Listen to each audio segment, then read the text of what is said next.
Jeez. Hey, Moses, welcome. It's a decent set, isn't it? Yeah, you like it, yeah? Not a bad set. Hey, we try. Yeah, it's just a little saying, yeah. I mean, it's nothing too much. Budget's crazy, isn't it? The budget is budgeting. Listen, I'm broke right now. Moses, bro. I'm broke, bro.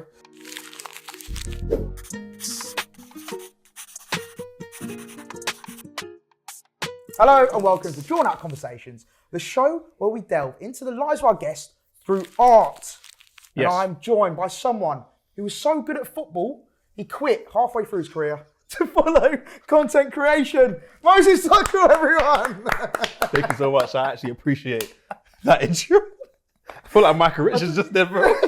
Burst on the scene, Burst on the and he burst right off. But he's smashing it in the content creation scene, of course. Moses, how are you, my good man? Actually very, very good. Thank you for having me here. Oh, thank you so much, It's man. good to be here, man. It's a privilege to have you, bro. Sick concept as well. So Thank you. Looking forward to it. But before we get into it, what I want to know is, how is your artistic skills? You fancy yourself a bit of a Picasso or a bit of a Picasso? Picasso. Picasso. Anyway, how are you? Could have said Picasso. Like, there's so many. That know was what I'm so trying to say? better. Picasso. Oh, man. Okay. Sorry, Okay. man. This is why he gets paid the big bucks. You know what I mean? Don't do that. Last time I drew, because I remember what it was. The last time I drew something, I was in a mini golf bar area. Right. I was on a date, and I had a napkin.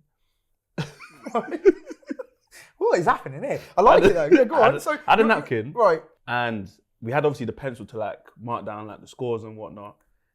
And then I was like to her, like, you know, I can draw you, right? And she's like, really? Oh, that's Yeah. romantic. I like that. She said, go on then. So I was like, ah, shit. She called my bluff. I've got a drawing now. So I got the napkin, what's it called? Got a pencil, started looking at her, and obviously cracking some jokes on it. It was actually really good though, to be fair. Like the drawing for one, and also the date, because it was like, you know, we're laughing and all those things there. So guys, listen, if you ever wanna, you know, little ideas about what you can do with girls on dates, draw them.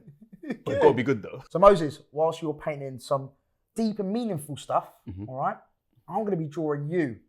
What features do you feel like I should focus on? And are there any features that you might be like, look, Maz, can you just do me nicely with those?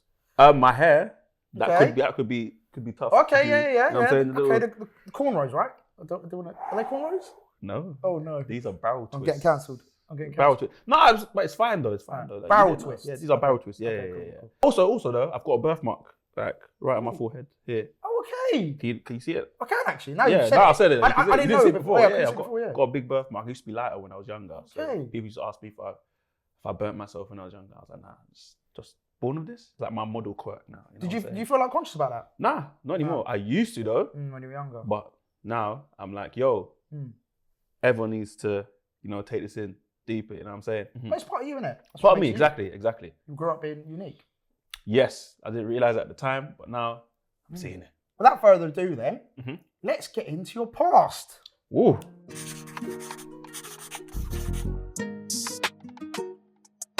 So Moses, we're going to take a trip down memory lane. Yep. We're going back to the good old days.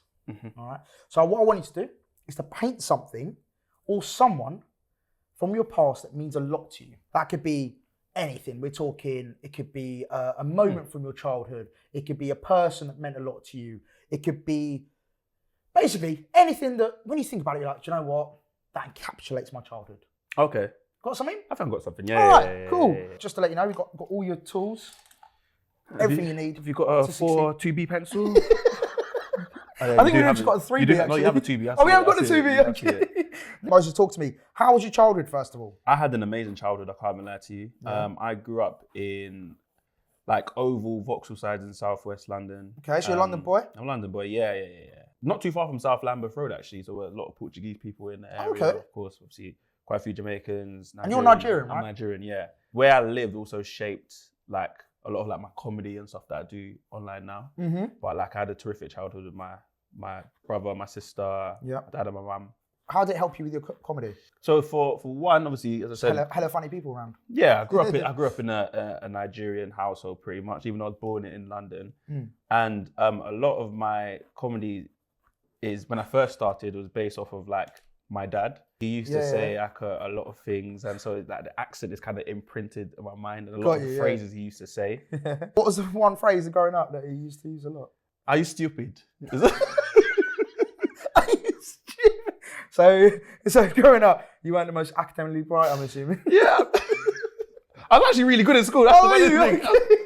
But it's like if I was just doing something like common sense, be like, why are you doing that? Right. Are you stupid? Kind of thing. That's good. I like that. He supported me massively with my football when I was younger. You know, the typical stereotype is that with African parents, they don't want you to play football. They want you to, you know. Yeah, I was going to ask about that. Was he against it, or once you started getting good, he was like, you know what, this could be a moneymaker?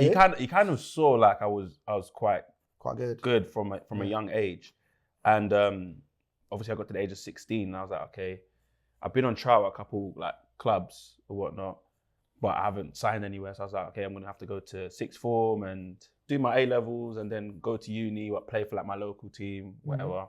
But then ended up happening, getting signed for Barnet in North London. In League 2. Big up Barnet. And mentally, I wasn't like there from a kid. So I got released after like my second year at Barnet as a scholar. When you did get released at Barnet, what was that like? Because obviously you hear loads of stories about players getting released, and then first of all, the lack of support that people get, and second of all as well, just mentally as well. Like, you know, no one in life, you don't want to be rejected, right? Of like, course you know, not, rejection's never nice, no matter what scenario you're in. So especially in a footballing, you know, space. How was that? Like, did it feel like rejection, or did it feel like an opportunity? When I got released, I remember it was 2014, April 8th. All right. Definitely stuck with you then. But he's not bitter, guys. No, he's not bitter. I always knew that I wasn't going to get signed off the back of like how my seasons went. Like I was injured a lot when I was there. Mentally, I just wasn't like capable of. Well, I was capable, but I just didn't believe in myself enough. So when they brought me to the room and said, you're getting released, I was like, okay, cool. But the main reason why I remember getting released is because my manager at the time, he was like to me, like, you're great, like play like around the dressing room, but I'm not being funny, Mo. Like, you could be a sprinter. Bloody hell, that's got undertones in it. And I was like, I'm not sure about that, Gaffer. I was like, I've been playing football my whole life, and obviously I'm quick. Yeah. I've played football my whole life. You know, having a meeting about getting a pro contract, and you're sitting there telling me after the 2 years of being here, that's crazy. that I could be a sprinter. So I was like, you know, that to me has some undertones there. I'm not sure about that. I don't want to say nothing. Allegedly. It's that colour thing. Is it a colour thing? But that's a bit mad though. So yeah, all joking aside, that's pretty crazy. Yeah, right? Like I said, you've committed 2 years to your life, like with them, and the fact that they've turned around and gone, we see you as more of a sprinter is a bit. Yes, it was a bit much for me. I'll be real, but like it was something that I needed because I just felt like I'm gonna prove these lot wrong. Yeah, give you that motivation. You know what I'm trying to say? But I was like, I need something else that I can do to like, you know, take my mind off of playing football, right? It's like a little respite. Yeah. So that's when I started like doing comedy sketches. Like, so it stemmed from that essentially. Yeah, it did. It did. Like I was just doing it for fun because I was like, I like the whole process of like coming up with like a sketch idea, filming it, then editing it. I love the editing part because then you can shape it and like tell a story, right? I was playing football whilst doing the sketches, and then I made a video which was essentially like dance for your uncle when like your parents make you perform for like their at a function. Not at a function, like you're at home, you have like a family member come over to your house, and you greet that family member, and then your dad's like, "Do you know what, my boy can dance?" That's the line that I used, just obviously to show off. Is that actually a thing? Yeah, it's a thing. Yeah. Like so it could be a dance, it could be like playing football, it could be like playing music. We start doing kick-ups in front of the family. Like if my dad wants to kind of like show off to like a family friend or like his brother or something, he would be like, "Oh, did you know my boy can dance?" That was the thing. That was the sketch that I made, right? And then I was like, "Dad, I don't really want to dance." And it's like, "Dance for your uncle." Like, yeah, you have a. I'll show you the video. I'll show you the video after this. Moses, my boy, how you doing? I'm doing fine. Did you know my boy can dance? Easy lie. Show your uncle you can dance. Dad, I don't really want to dance for your uncle. Give it to them. Give it to them. Oh, your boy is very them. Yes, I'm loving it. But yeah, go and make some coffee. Yes, keep it up. So when people could relate to it, it went quite far on like Twitter and Instagram back then. I was juggling with trying to be a professional footballer and also like doing skits online. Right. And I didn't quite get the balance right, to be honest. Let's talk about your first job. I'm assuming you had one? Yeah. Well, obviously my first job was playing football. Yeah. But then when I got released from Barnet, I had to, make ends meet somehow. Because at that point in time, I was like 18. I had 2 jobs. Two jobs? Yeah, I was a hardworking man. Hey. My first job was, I was working in Tesco. Yeah. People that shopped online, I used to pick their shopping for them. Oh, okay, so you're like a personal shopper. Just not like in Selfridges. Personal shopping at Tesco is crazy.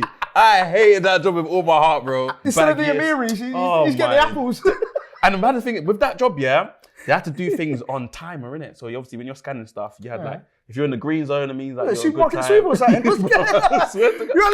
You got a minute. He's like dashing around Tesco. Bro, I swear to you, bro. You got the green zone where like if you do it well, like fast, you're in green. Amber zone, if you're like, okay, you can pick up a little bit, but like you're all right. Then they have the red zone. Right. The red zone is like, you're taking the piss here. Like, you need to hurry up. Like. You've got other deliveries and shit that you need to do, right? After the first week of realizing like, how much I hate the job, I was like, I can't do this anymore. And then I ended up in the red zone. I worked there for like 4 months. But alongside that, I worked in Westfields in Shepherd's Bush. Oh, hey. And to be honest, I was buzzing about that job. Like, I was like, I've always wanted to work retail. Was that like your dream growing up? I always wanted that. All my friends, when they were in like sixth form and whatnot, they were working normal jobs. And I thought if I worked retail, I can chat to girls, innit? I mean, there's other jobs. You can also chat to women. But retail, I mean, look, I hear it, to be fair. Like JD, working in JD was like a premium job. If you could get a job in JD back then, it means that you're like a beautiful human being. Okay. Yeah. So I applied a few times. Yeah. I didn't get a job in JD. Got a job in American Eagle. They took one look at him and went, nah, not today, mate. Yeah, no. Too urban.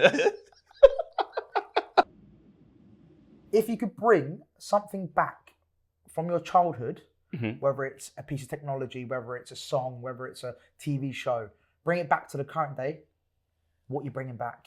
It's a drink. Go on. One of my favourite drinks. Love that. When I was a kid. Sunny D. Sunny D. Sunny D. That is nostalgic. Sunny D. In a bottle. Yeah, but obviously, What flavour? What flavour? Is it tropical? Orange. Orange okay. one. Oh, the OG one, you know what I'm saying? Okay. Similar to like Lucozade. Yes. Even like Ribena and whatnot, they have like cocoa pot don't taste the same no more. And it's because of Jamie Oliver. Shout out Jamie Oliver.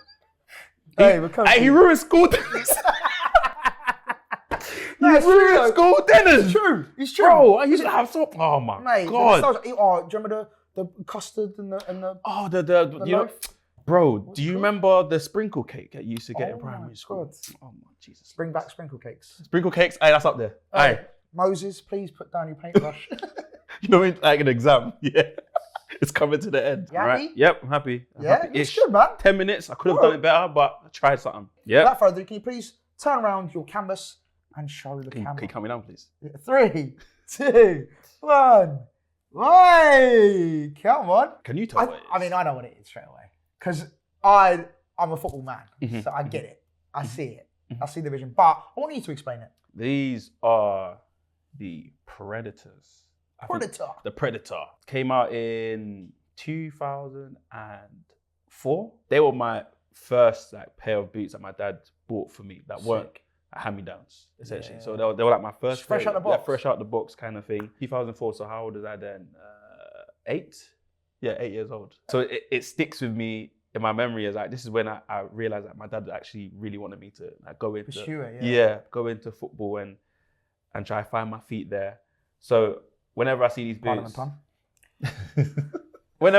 these boots, I'm like, it's obviously takes me back to that. Yeah, it takes me back to that time. I remember my dad took us to JJB. Aye. You know about JJB? You know about JJB? Aye, the youngest don't know about JJB. They don't know about that, bro. They don't know about JJB, bro. Yeah. But yeah, he took us there and then it was pretending like he wasn't going to get me the boots and whatnot. And then I was like, oh, what do you want? I was like, I want this one. I was like, oh, no, it's too expensive. You can't get that. I was like, oh, okay. And then his whole surprise where it was like, okay, go grab them. We're actually gonna go get them. I was like, oh yeah, thank you, Dad. We're all celebrating. Get to the front. Doing a knee slide. In the middle of the aisle. Yeah. And then we get to the front, and obviously my dad's a little bit of a joker. That's where like my sense of humor comes from as well. So he's obviously quite loud, Nigerian man. Got to the front. Excuse me, can I speak to the manager, please? I was like, okay, what do you need to speak to the manager for? Yeah, I need manager's discount. They said, why? No, because I'm buying a lot of things now. I need some discount. Obviously, as a kid, I'm like this. Yeah. That embarrassment from parents. I said, Dad, please. No. But then now that I'm 28, and I'm thinking about it, you look at the price of everything. What? No, it's actually not. Bro, I'm trying to get discount on everything. I understand it now.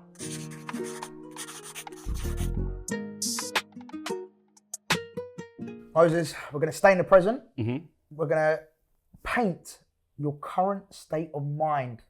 Now, there's no rules. Okay. Be as abstract as you want. Be as creative as you want. Really get into your psyche. Okay. This is real therapy. I've got to put my pencil in here. I love that. You know what I'm trying Bring to it say? out. People know. Yeah, let those juices flow. And then I just go like this for a little bit. I think that's what the artists do. Oh, yeah. I think that's what it is. Okay, I know exactly what my state of mind is right now. Moses, how's life, brother? Talk to me. What's life like now? You know Forget what? the past.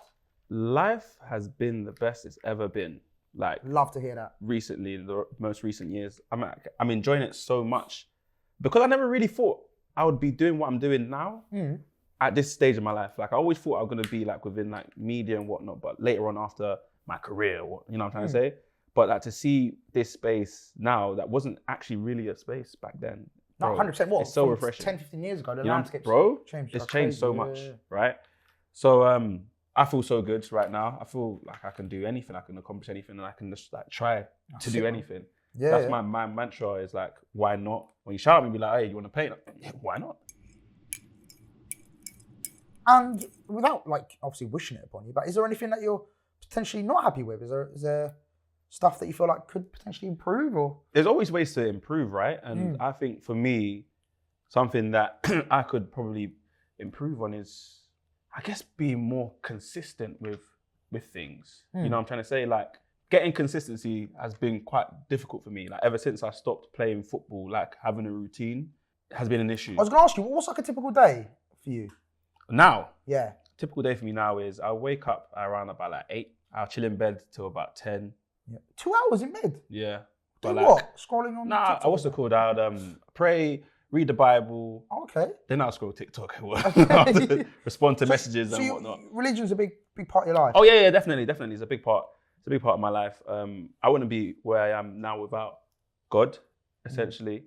And so I always have to remember, even when things are going well, I could still like give thanks and be grateful. It's quite good to like clear the 100%. mind as well. Yeah. Then obviously getting some brain rot by scrolling through Instagram and Listen, you got to have some of the good and then you got to have some of the bad. yeah, it's a balance. Balance. Life is a balance. So it's a balance. I have a shower, and then in the shower, that's my thinking chamber. Okay. Right? That's where my All the- best all the ideas ideas come out. Yeah, all the best ideas come out. So I'll be in the shower for about 40 minutes. Yeah. 40-minute showers. Nah, that's crazy. I thought we were going to skip Moses, past that. what are you doing 40 minutes, bro? Bro, I'm literally like putting things together in my head, right? Right. In regards, Are you not coming out all shriveled in that? like a prune, yeah. That's crazy. Looking like a raisin, bro. You know what I'm saying? But I'm like, yeah, at least I got like, that idea off though. Then I play Call of Duty Big up. for a couple hours Yeah, with the lads. with the boys. Are they school friends or are they Football friends. football Football friends? friends. Football friends. Okay. So these are guys that I've have known since 2012. Be on the phone to them for a little bit, Yeah. couple hours, like just do the round, make sure everyone's okay, Love everyone's that. mental health is okay. Very social, that is. Yeah. And then once that's done, watch some football, because obviously football is on. Football almost, is life. Yeah, literally, it's literally life. Ever since I stopped playing, I've become a bigger fan of football. Do you feel like it's sort of what happened with your experience tainted that maybe at the beginning? 101%. Yeah. Like, I was falling out of love with the game because of like what was Leave happening. the game before the game leaves you. Obviously, you've gone through a bad experience, or what you felt like unjust, or like you talking about earlier, the way they treated you, etc., etc. I think that will anyone who's passionate about something to then be told, oh, you can't do it anymore, Mm-hmm. or at a professional level anyway. Yeah, It it's must like hurt, right? it definitely hurt. And then just obviously being in a space where like not being able to do anything to change that. Like even if I do well, it's like nah, it doesn't matter. You're still not gonna. So yeah, I fell back in love with the game by watching it. Obviously Liverpool's doing really well as well. Yeah, you're a Liverpool fan for context. Liverpool, yeah. So people know. I know on, the Luke. accent isn't really there, but hey. Yeah. Get off my back. You know what I'm saying? Like, but yeah. So I watch football and then play Call of Duty again before bed. You like Call of Duty then? Bro, I love it. I was so bad at it though. I was so You like good obviously now? I wasn't allowed to play like shooting games when I was a kid. So first time I got like I owned Call of Duty was probably 2015. I wasn't very good at it, so I stopped playing. So this next time I owned it was 2023. My KD, because I just play multiplayer, but my KD back in 2023, I was 0.5. Okay. Which is terrible because obviously I didn't have like the motor skills for it. So I made it my mission to get better. I feel like this is all linking up with being released. You come down to the root cause of it. His motor neuron skills weren't great. Barnett story first then, Visionaries. Visionaries is crazy. Visionaries is crazy. Actually crazy. Oh my god. All right, so do you know what? I'm not gonna lie, yeah. From your typical day, it sounds like, do you know what it sounds like? You live like a uni student. Yeah. Mo, I asked you to paint your current state of mind. Do you feel like that's a reflection of it? Yes. Yeah. Yes. All right. It depends. Hold on, where's my pencil gone?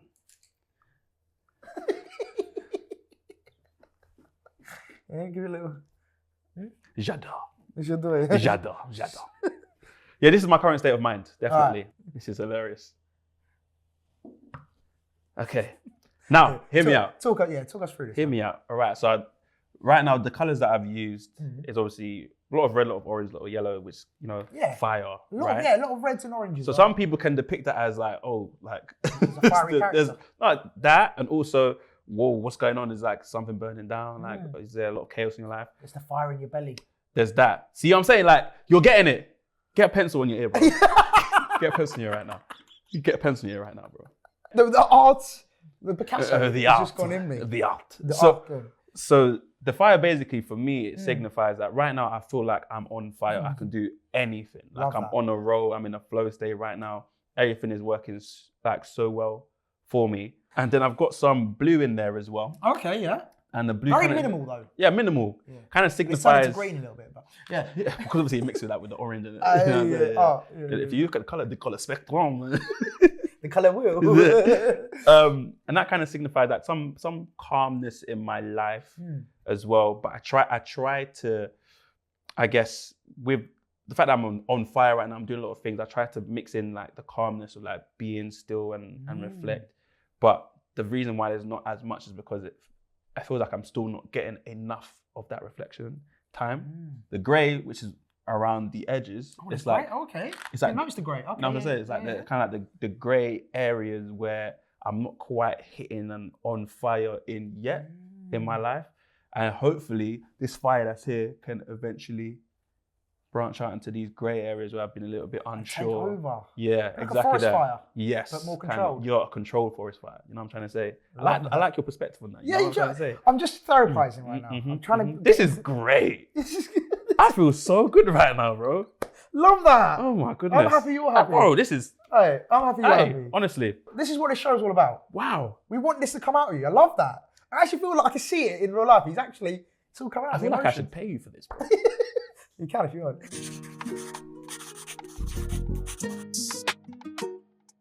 I want you to paint me a moment in the future you want to see happen. So essentially, you're manifesting a moment you want to see in your future. What do you think of manifestation in general? It's so important. At first, I wasn't really like a massive believer in it. I was like one of those naysayers, like, oh, bro, come on, man. Like, do you really believe that, bro? Yeah, like, come on, Gandhi, stop doing. You know, that's what like my mindset was at first. But then when I started manifesting stuff myself, I was like, hold on a second, this is working. So like I try to manifest a lot. I just speak things into existence, but I'm also very careful with the things I say as well. about myself or about like other people. That's really interesting. Yeah, because That self-chat. Yeah, because I look at it like if there's a way to manifest good things into your life, there's also ways to manifest bad things too. Love right? that. You know, it works both ways. 100%. If Exactly. you're a negative person, you're going to attract negativity. Yeah. I feel like it's like laws of attraction, right? Exactly that.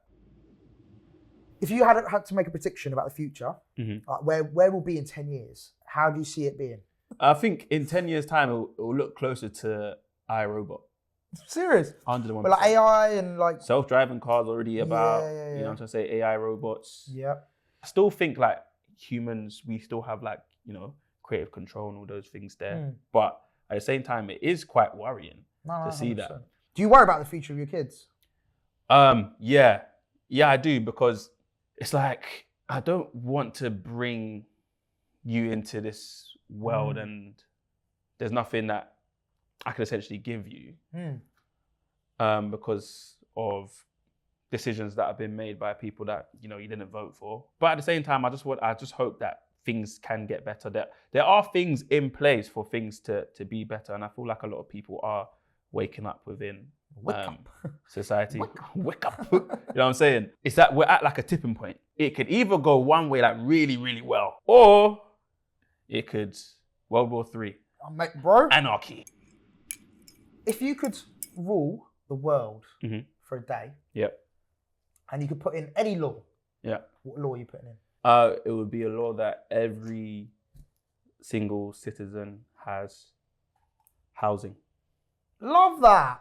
You see someone that's like sleeping, you see a lot of people that are sleeping rough on the streets or whatnot. Yeah. But then there's loads of like empty houses because they're foreign investment from things, and you know they're doing it so they can have like assets, and obviously that's how the rich stay rich essentially. Like everyone should have housing. It's a law. Any other laws that you'd bring in? I would ban jacket potatoes with cheese, baked beans, hot baked beans, and tuna on top of it. I would ban that. Listen, Keith Lee, if you're watching, brother, which I very much doubt you're not, if anyone ever tells you again to come to here and have jacket potato, beans with tuna, tell them to go back to wherever they came from. Yeah, because listen, I've never personally. That's not the Britain that I know, is it? It's not the Britain I know. No, but listen, I don't know if it's a southern or northern thing, but I've never in my life had jacket potato, beans, and tuna. I'm banning it. Like it's done. Right, I'm with you. It's over with. But that's the thing. They set him up. Oh yeah, they did. And he came over and just shouted all over our cuisine. If you ever had to switch or make a change of career, what are you going for? Oh, that's a great question. I think I'd work in sales. Serious? Yeah. I did not expect that at all. I'd work in sales. Why sales? I love talking to people, bro. I hear it. I love talking to people. It's very stressful, sales. I worked in sales before. What was that? Was it like proper recruitment, cold calling? I've done telesales. I'm a chatty patty, bro. I just like to chat. And I like to pitch things, talk to new people, and try like challenge myself really. And I feel like sales is, as you would know, quite challenging at certain stages. You know what I'm saying? Oh, so you like that challenge? I like a challenge, I do like a challenge. Like if I stop challenging myself, I kind of get bored. I need something to do. All right, without further ado. Jesus. Time is up, Moses. I can explain what I've got here, but what it looks like, it cannot compare. We cannot. We cannot compare. We cannot compare. We cannot compare. We cannot replace it now. We cannot replace him. Oh my Lord, have mercy. Right, ready? Moses, can you please show us a moment of manifestation in the future for yourself or society? Okay, so to me it looks like nice blue skies. You know, got the sun out. It's a good day. Good day for some weird reason in Britain. It's not usually that hot. And some goalposts. We've got 3 people, looks like they're playing. I don't know if the number signifies anything, if there's a significance behind the number. I like that pencil in your ear. It's really giving you something to... It's giving me something. I don't know if there's a meaning behind the 3. Is there a meaning behind the 3? It could be. Do the goalposts, why are they so wide? No, I'm joking. So I went to Nigeria for the first time in December. Got to meet my granddad. I got to really see the country that I'm from, and I felt like it's more than what I ever imagined it could be. I kind of want to invest there, like my money and obviously time in there. Okay. I want to start my own team in Nigeria. I want to have like my own ground. obviously football is a massive part of my life, right? I've always loved it. I will always love it. And obviously going back to Nigeria, as a nation, we love football. I want to have like a complex where, you know, kids can come, they can play football, they can play other sports as well over there. So that will enable like the next generation to thrive and do whatever they want to do. You're helping society in a really beautiful way by providing for children that might be less fortunate, giving them a safe space to play sports.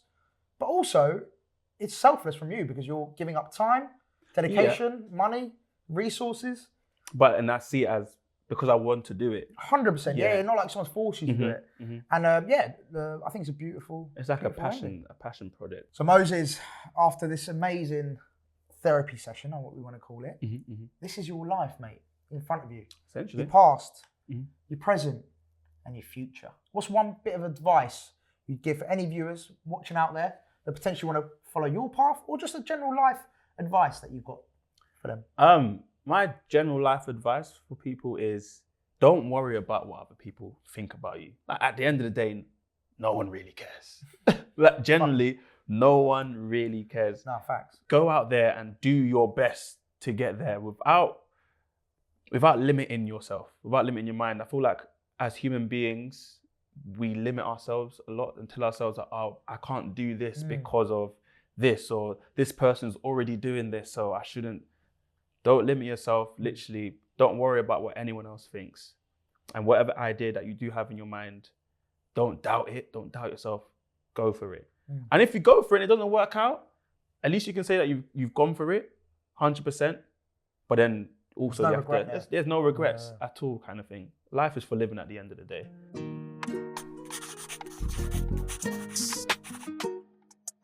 Moses, this is the part I dread. And you should be dreading, but you might be excited for it, actually. Actually, I'm excited. 3, 2, 1, ta-da! Moses, I don't like the silence. You usually talk. I know. I feel really bad, guys, because listen, I tried, bro. Why my face that wide? Also, I put a birthmark. I can see the birthmark. Yeah. I look like I have an afro. Barrel twist, I messed up. All right, I apologise. I feel like, but you got the colour of the apron right. Moses, you're focusing on the wrong bits, man. It. I like the goatee. The goatee is alright. Yeah. White smile, I see that. Yeah. Brown eyes. Yeah.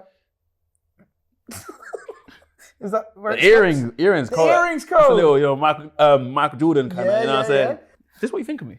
Listen, I apologise. We want you, to rate it, but in our own drawn-out conversations manner. So where would this be in your house? Where would you pin it up? The darkest corner of my room. So how our rating system works is, obviously bathroom is like one of the worst. Yeah. That's where not many people go in there. You hang it in the corner somewhere that no one can see. Pride of place is your living room. Over the fireplace. Yeah, of course. Place. Yeah. So you're telling me it's in a dark corner of your room. Yeah, and it's your bedroom. And it's faced that way. No one ever goes in there. So it's faced this way as well. Okay. Well, actually, no. I'll show it. I'll show it in the corner. You face the right way. Yeah, in the corner of my room, like on a shelf, face the right way. Yeah. And if someone comes to my room, like, oh, what's that? I was like, oh yeah, my nephew painted this for me. How old's your nephew? Oh, he's 1. You get to keep that. I appreciate that. Get to take it home. Can I have a bag to put it in as well? Like, do I get? He's even ashamed to take it in public. He's gonna be holding this out in public, like, hey, look at this guy. Hey, look at this guy. What the hell is this? You painted that? I need a black bin bag. Give a final plug. If there's anything that people should be looking out for, anything coming up, give us a plug. Give us a little. You know what? I'm going to release some music this year. I've decided to release some music. You know, I've got a song already out from like 2023 though. Banger. Called Cartier. Banger. You know Generally a banger. So I'm trying to get into that bag a little bit. You know? Ignite the fire in that. Hey. You know, in the grey area. You know what I'm saying? That's what Hey. On Insta, Moses Duckrell, TikTok, same thing. Twitter, same, or X, same thing. And that's it. Nothing else to plug, bro. Appreciate you for having me on. Nah, thank you so much for coming, Moses. Thank you so much for the picture. You're welcome. Keep that. Appreciate it. Sell it, burn it, whatever you want to do. Yeah. But listen, we'll leave you with that. Thank you very much for watching. Thank you very much for having me. Peace. Peace.